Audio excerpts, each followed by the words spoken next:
Me chamo Ismaelia Alves e vou apresentar o projeto titulado Investigação Teórica da Utilização da MG-MOF 74 na separação de dióxido de carbono e metano.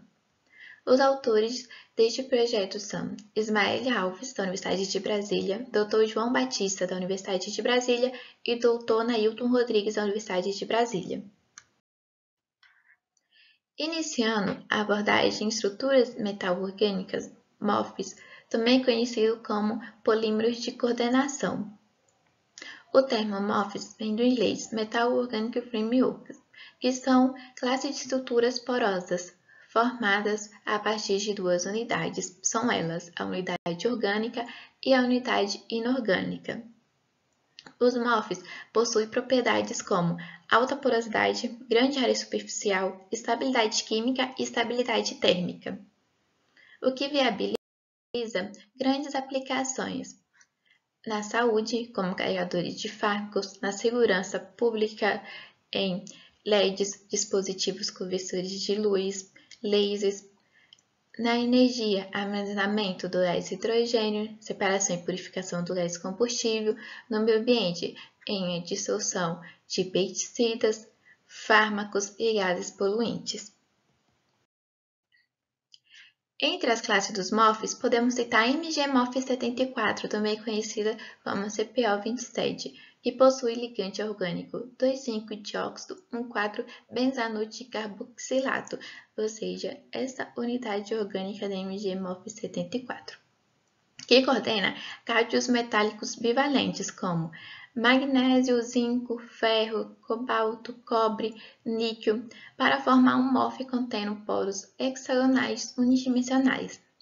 Temos aqui a figura 1, que representa a MG-MOF 74, que é formada com os átomos de carbono, hidrogênio, oxigênio e magnésio.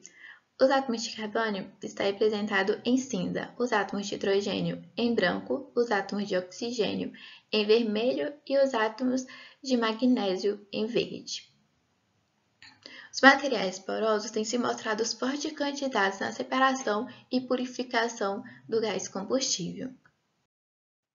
Assim, o gás natural é constituído principalmente por metano e contém gases contaminantes, como o dióxido de carbono, este que possui características específicas, como a toxicidade e redução do poder de combustão do gás natural.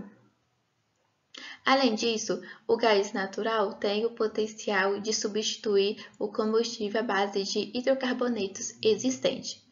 Neste âmbito, os MOFs podem vir a ser aplicadas na purificação do gás natural, explorando a dissorção das moléculas no poro, essas que podem ser seletivas para determinada molécula, além de auxiliar no armazenamento do gás natural em menores pressões, que é um desafio, mas que pode reduzir riscos de explosão.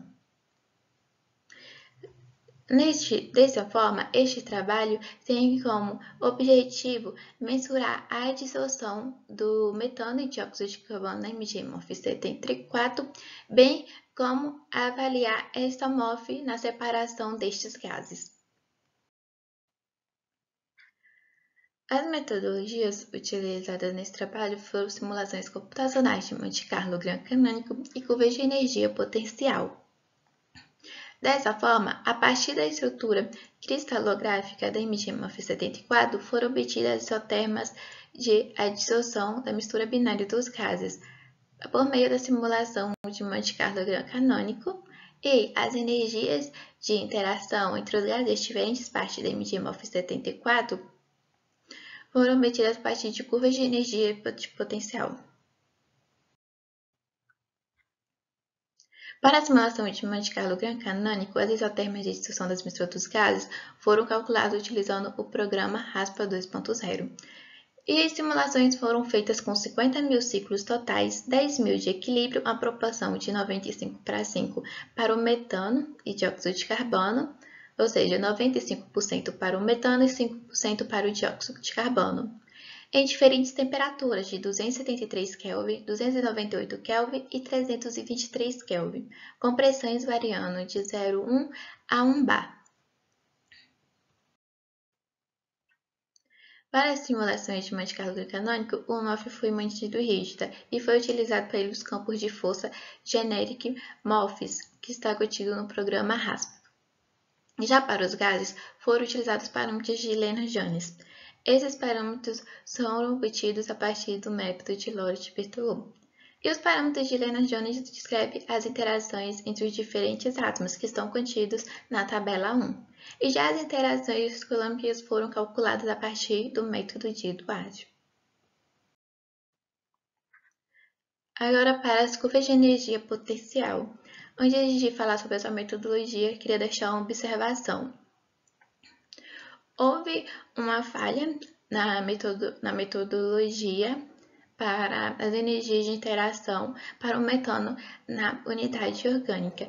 Desta forma, esse problema já foi resolvido, assim utilizamos um método semi-empírico diferente e vamos também apresentar resultados diferentes do que foi enviado no resumo. Dessa forma, as curvas de energia potencial foram calculadas utilizando um método semi-empírico PM7 por meio do programa MOPAC 2016. O MOF foi mantida fixa e o gás se aproximou em linha reta. Também foi necessário reduzir o tamanho da MG-MOF 74 devido à sua alta quantidade de átomos.